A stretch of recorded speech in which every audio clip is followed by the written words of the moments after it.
All right, everybody. The other day, I was scrolling through YouTube and I stumbled across a segment from my favorite podcast. Now, I know some people who are familiar with this podcast might call me out for it. I know the podcast can have some pretty cringy political takes sometimes, to say the least. But PKA. It was an episode of the PKA podcast, specifically a clip, and it was about this thing called quiet quitting. And upon learning about this concept, I very quickly got upset because the definition of quiet quitting is literally just doing your job as you're supposed to, no more, no less, and then spending your free time looking into better job or career prospects that may lead to a more fulfilling both, for yourself mentally and psychologically, as well as financially fulfilling career in the future, instead of futilely trying to climb up the corporate ladder of a massive corporation that you're never really going to actually realistically climb the corporate ladder of. You're just kind of being, encouraged to do more work than you're actually being paid for, without any real guarantee that you're going to be rewarded or compensated for it.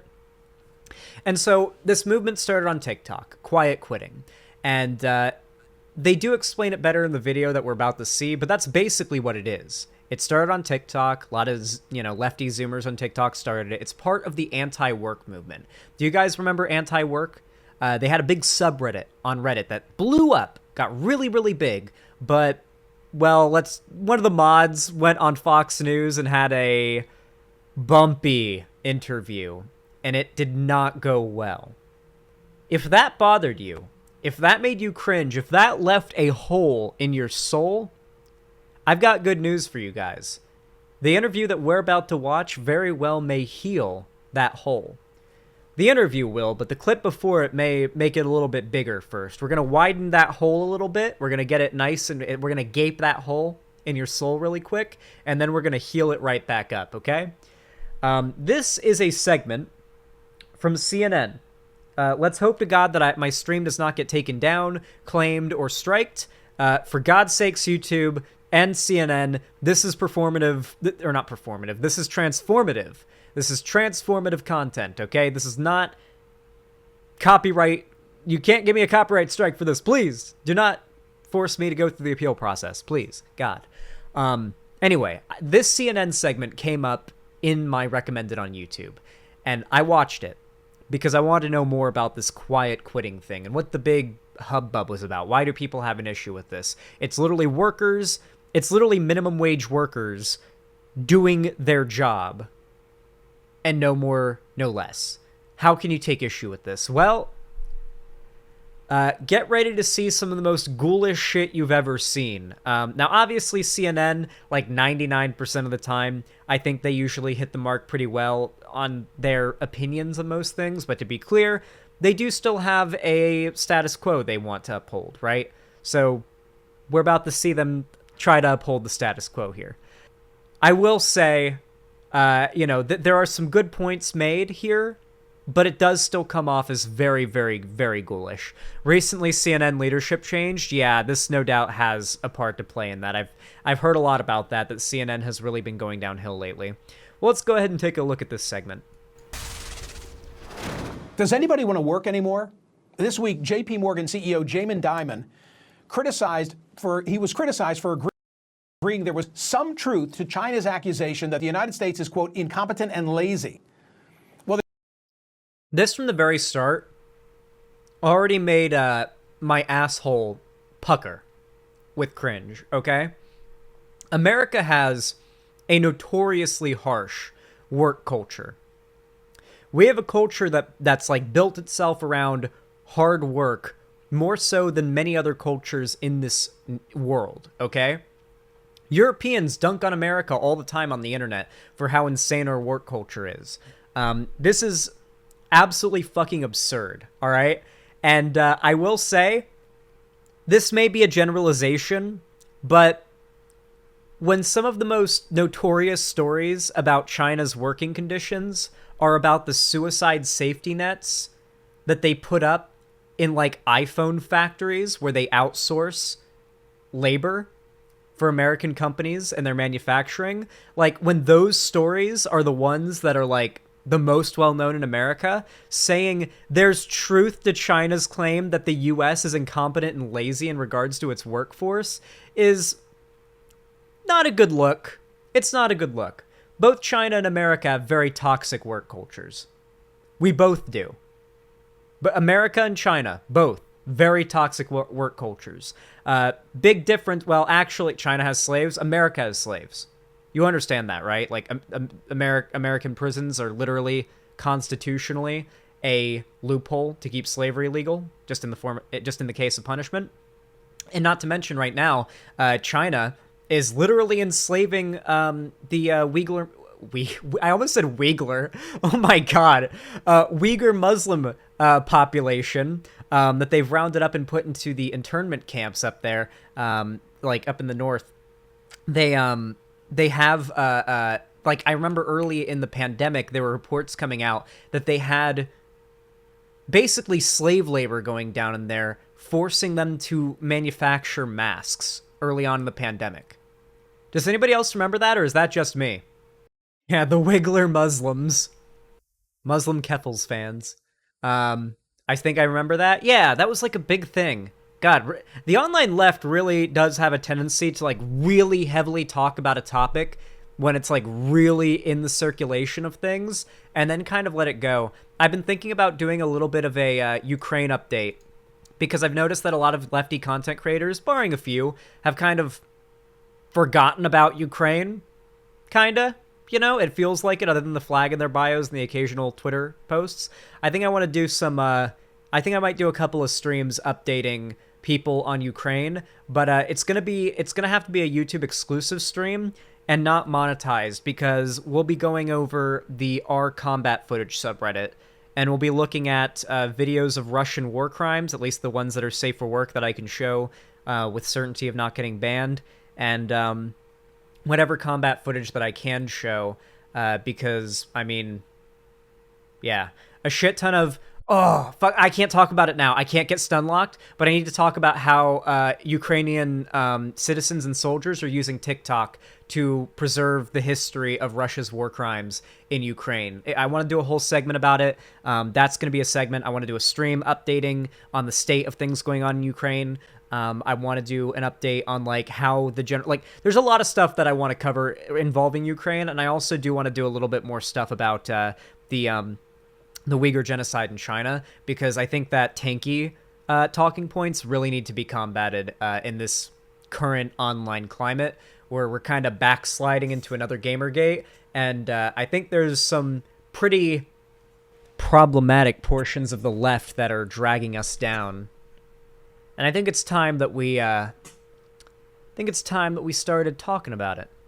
Well, there's been a spate of stories about a shift in the post-COVID workplace that suggest he might be right. I keep hearing anecdotally stories of small businesses. By the way, what this guy's about to say is absolutely ghoulish. Prepare yourselves. Having trouble hiring people who will show up for a second week of work. In other words, they'll be there day one, but the following week, maybe not. And companies that are trying to compel people to get back to the office are getting a lot of resistance. After Apple employees were asked to be back to a minimum of 3 in-person days, Fortune magazine reports 76% of Apple's employees were unhappy about it, with 56% saying they were, quote, looking to quit. And then there's that recent book, Streets of Gold, by 2 economic historians, one from Stanford, one from Princeton, whose data showed that the children of immigrants coming to America have a better income trajectory than those. This is my favorite part.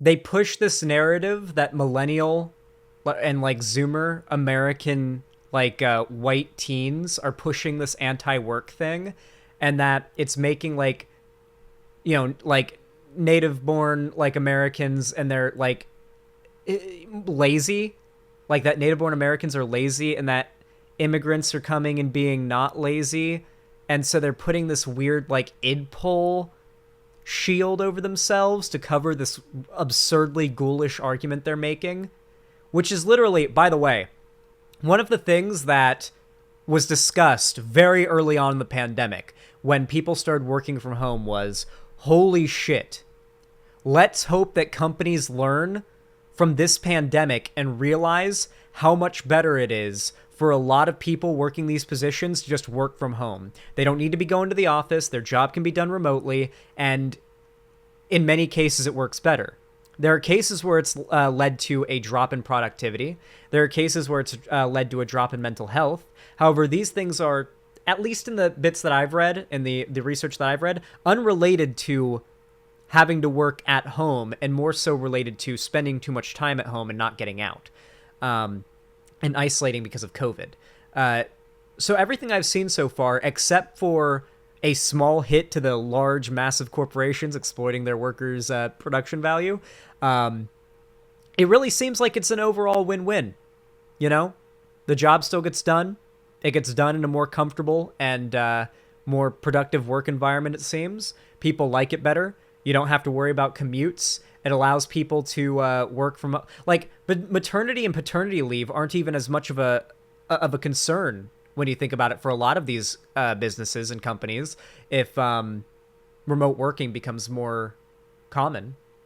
Like, think about it. I mean, obviously, it should still be a thing, but, like, from the perspective of, like, a large business owner, you know, if I was, like, Elon Musk, I'd be like, I've got all these workers asking for maternity and paternity leave, and they do, like, data entry or some shit like that. Why do they need to be working in cubicles at some SpaceX or Tesla office building? They can work from home for cheaper. I don't know. This is just a random example. Obviously, I'd probably need to do more research on this particular topic, but from what I've seen of it so far, from the beginning of the pandemic, people have been talking about how much better it is to work from home as a worker than to have to commute to work, especially if their job literally has no necessity for commuting to an office. Of people whose parents were born in the United States. In other words, the children of immigrants seem to possess a certain grit that those born here lack. And there it is. Using identity politics to mask your massively anti-working class argument. To be clear here, by the way, this guy is this guy is using an argument that sounds a lot like, man, immigrants, they work so hard. They're such hard workers, am I right? Liberals don't know. Yeah, they're such hard workers. But the argument he's making is, yeah, immigrants should be being exploited for their labor. They should be working their hands to the fucking bone, never getting to retire, working in these like minimum wage, low, what's the word for it? Upward mobility jobs. Yeah, and native-born, non-first generation native. So, American citizens should be doing it too. This isn't an argument of, oh, look how hardworking immigrants are. This is an argument of work harder, make companies more money, let your labor be exploited more, and stop complaining about it. And using sort of like this weird Id-Pol thing to cover up the ghoulish argument. Very, very fucked up. And then there's a rising get paid to don't work movement, getting millions of hits on TikTok and Instagram, calling itself quiet quitting. The idea being, keep the job but don't work very hard at it and focus on getting fulfillment outside of work. I really, really like how he frames that, by the way. Let's wait until the interview starts and we hear what quiet quitting actually is. By the way, not that there would be anything wrong with what he just described anyway, but that's not even what quiet quitting is. A story about quiet quitting has been the #1 most read story all week long at the Wall Street Journal's website. The Journal also recently reported that some are exploiting remote work to hold multiple jobs, getting paid to be mediocre at 2 jobs instead of being good at 1. Exploiting remote work to get 2 jobs and being mediocre at both. Exploiting. Getting 2 jobs now is exploiting. Isn't that funny? See, it's only respectable to work 2 jobs when it requires you to go there, do it in person, and have your labor exploited to the maximum possible, your time and your labor exploited for the maximum possible gain and profit for your employer. But when even the smallest dent to profit is made in exchange for a better working environment for the workers, or even just a better chance, just a better chance at being able to make ends meet. Now all of a sudden you're gaming the system. Wait. That's not how it works. You're not supposed to be like in your early 20s having two jobs that you work from home and making good money. I've seen people legitimately get offended when I tell them that I work from home. Like I'll like talk to somebody, you know, like strike up a conversation. I'll be like, "What do you do?" And I'm like, I mean, I make videos on the internet for a living." And they're like, "Oh yeah, how's that work?" And I'm just like, I mean, I turn on my camera and I talk and I make decent living from it, I guess. And, you know, it's pretty fun. They're like, "Man, you do that?" It's like, wow, that's fucked. That's like, and it's like low key kind of condescending I'll hear from people because they don't feel like, they feel like their hard work that they had to do before more easy quote unquote jobs came along is unfair, and that everybody needs to suffer as they did or as they feel they did. Axios has labeled all of this the new anti-work movement, a rebellion against rise and grind. A recent Gallup survey found that employee engagement in the United States is falling across all generations, but especially... I like how he calls it a rebellion against rise and grind and not a rebellion against unhealthy, literally just fucking desolate work culture. Like... They got to make it sound like, oh, they're against rise and grind. You like rise and grind, don't you, kids? You fellow Zoomers? Don't? Yeah. Hey there, fellow kids. Rise and grind, am I right? Dude, the whole rise and grind thing is literally the most cucked shit ever. Unless you're rising and grinding to work out and improve your life in ways that are not cucking your time and labor to some employer that's never going to grant you any upward mobility in your field, then you are not rising nor are you grinding, okay? Among younger Americans. Among those born after 1989, 54% call themselves not engaged, meaning they'll show up to do the minimum required, but not much else. Joining me the minimum required literally means the job you signed up for, by the way. Now is Paige West, a digital creator who graduated from college in 2020, has been offering advice on quiet quitting on YouTube. Paige, thanks so much for being here. So you have an engineering degree. You left the corporate consulting. So, here's the part I was talking about. If that anti-work Reddit mod interview on Fox News just drilled a hole in your soul and made you feel empty, this will heal it, okay? This redeemed the anti-work movement, all right? Let's watch this shit. World for the gig economy. How come? Yeah, so I initially left because I wasn't finding fulfillment from my 9-to-5 job, and I saw that there was so much opportunity outside of the basic 9-to-5 corporate world that I really wanted to get into. But were you mailing it in while someone was paying you? And if so, do you feel guilty about that? No, so while I was in my 9-to-5 job, I still was working my 40 hours a week. I was still fulfilling my job duty. He has, look at his eyes. Look at this fucking ghoul's eyes. Don't you feel guilty for exploiting those millionaires? You exploited those millionaires. Don't you feel guilty? Like, bro, no. I was just taking away that feeling of stress I had after work by feeling like I needed to put in 1,000%, needed to join trainings and do as much as I possibly could to go up the corporate ladder. That just wasn't my end goal. Do you worry that maybe a future employer, if the entrepreneurial activities that you're engaged in now don't pan out and later you need to be in someone's employ? By the way, I really like how they wanted to start off with something like where they you know how in the original like Reddit mod anti-work interview, they started off by asking like, what do you do for a living? And the mod's like, the only job I've ever worked is as a dog walker. And the interviewer's like, how old are you? And then the mod's like 35 or something. And it's like, so the only job you've ever worked in your life is as a dog walker? And you're 30 something years old? It was like really, really, really embarrassing.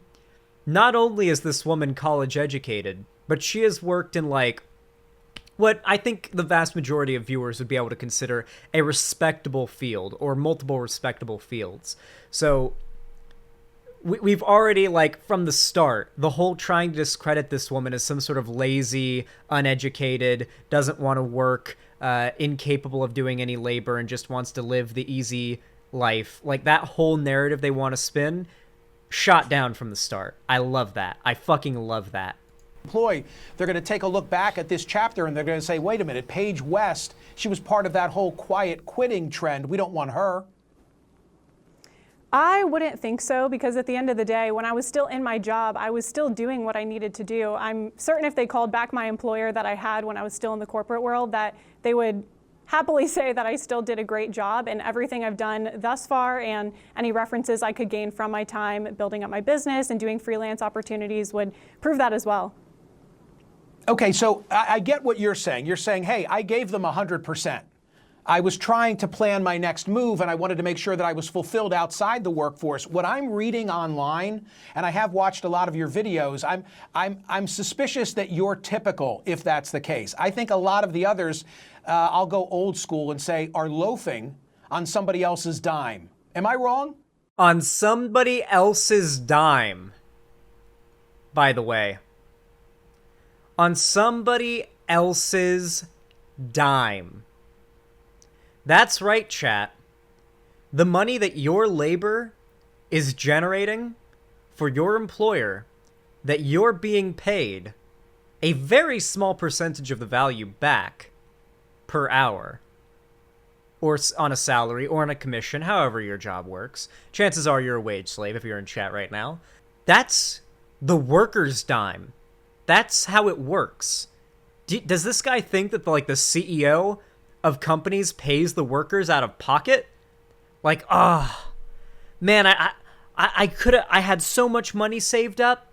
I could have bought my own private island for my kids this Christmas. But sadly, I've got to take $5 million out of all this money I've saved up for my kids' new private island to distribute it across all of the workers, across all of the chains, across all of the locations of all of the different companies that I own, so that all the workers can get paid, because of course that's how the corporate world works. No, in reality, this is a rhetorical strategy he's using. He is trying to drum up sympathy for these poor millionaire business owners, and of course when these people say small businesses, small business in America means up to 500 employees, by the way, okay?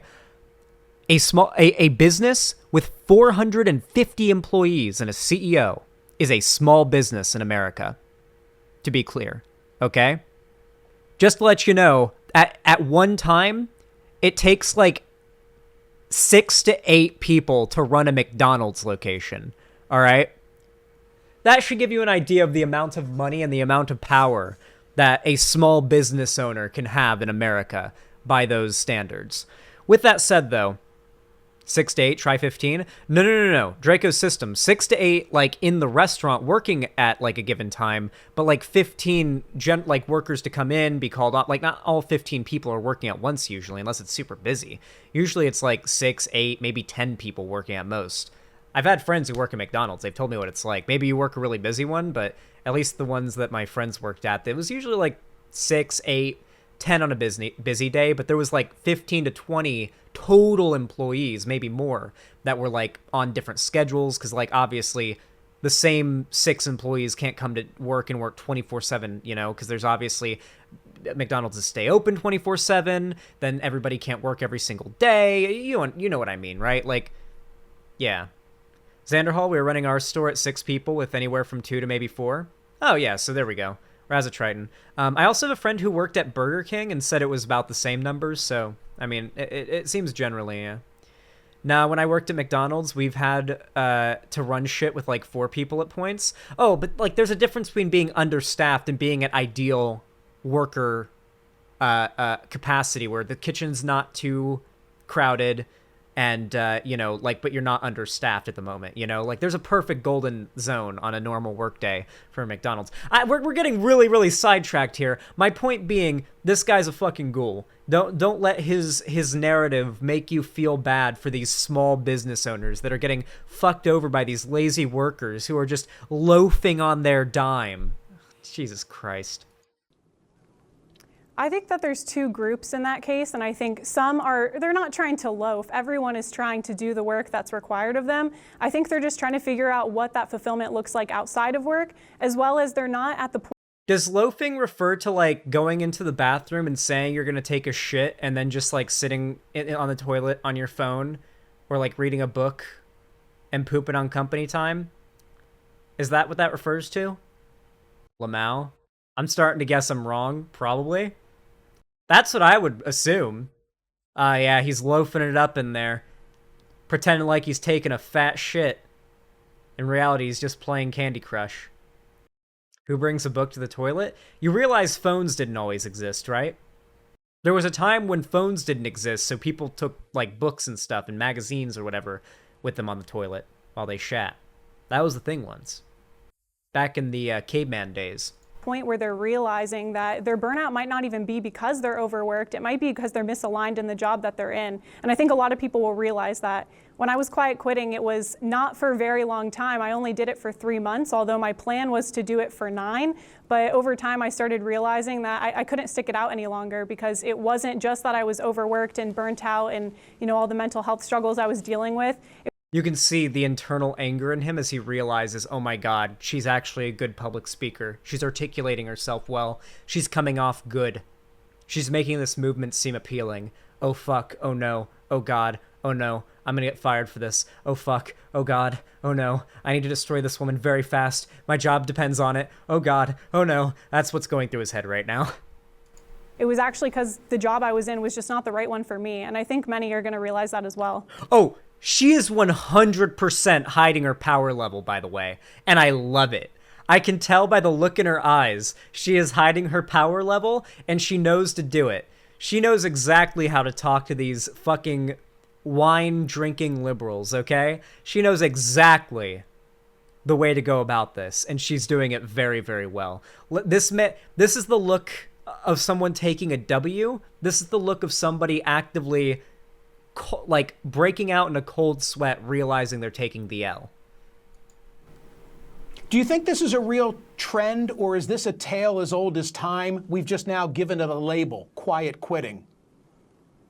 I think it's something that's been going on for a long time. I think it's now just something that has a name. So I think many have been doing it for a long time. I've heard that on my channel. Many have commented saying, I've done this for years. I did this.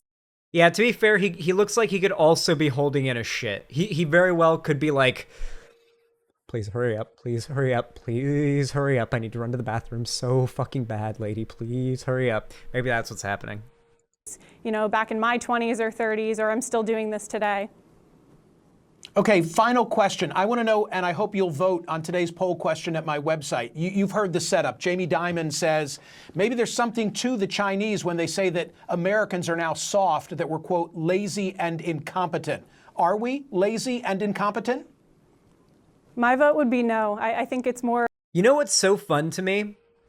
Is that the narrative that the right has created, that China is outpacing America, and that ought to be something you are responsible for. You're not working hard enough. You need to sell more of your labor, more of your time to people that are richer than you will ever be, that made more money today than you'll ever make in your life cumulatively combined, so that America can win. And then you've got people in China saying that, or not even JP Morgan, or sorry, not even China, it is fucking JP Morgan, the CEO of JP Morgan. Like, it wasn't even like anyone in China saying that America has gotten lazy. I know that's like a thing that's being said, but like, and then on the other hand, you've got the tankies saying that China is communist and pro-worker, while at the same time playing on conservative propaganda that China is pulling ahead because the Chinese workforce, which is being exploited by its state capitalist government, are just harder workers inherently and culturally than Americans, and they enjoy it, I guess, is the narrative. And that it's so weird. Isn't it crazy how the conservative, like the hyper-capitalist conservative narrative plays so well into the narrative being strung up by tankies and vice versa? They're feeding into each other. It's like, imagine like they're two Wojak heads, like the Wojak with like the head cracked open. They're like two Wojak heads on one of those wheels where like this, like the water pours into one cup and then it weights it and then that pours into the next cup, you know, and it goes for like a while before it eventually stops and loses momentum. Like It's like two of those, only it's like a tanky and like a super hyper capitalist like what's it called ANCAP type, just pouring each other's liquefied brains into each other's like cracked open empty skulls, and the momentum of the brain juice pouring into each other just keeps them going. This was a very bizarre and vivid analogy, but I hope you understood. I hope you could visualize it in your head. More of a story that we are than anything else. I'm sorry, I missed the last part. It's more of a storyline? Yeah, I think it's more of a storyline that we're lazy and incompetent. Everyone I've seen in my life, even those who have partaked in She's doing so well. She's calling out like the narrative too. Yeah, you're making a story. You're trying to make a narrative that people are lazy and don't want to work.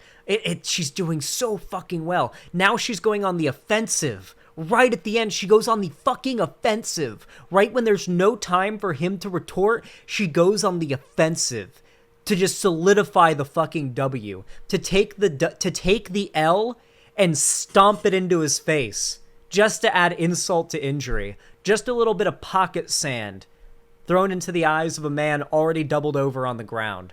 Love to see it. Quiet quitting. They're not doing it because they're lazy and incompetent. They're doing it because they see value in other things in their life besides just going up the corporate ladder. Well, thank you so much for being here, Paige West. We'll see how the vote turns out today. I hope you really will go and vote. I will. Thank you. Bro, he got fucking annihilated. You love to see it. So, to be clear here, I do know that CNN specifically has had a change in management, and there's been a pretty it's kind of fallen off a little bit recently.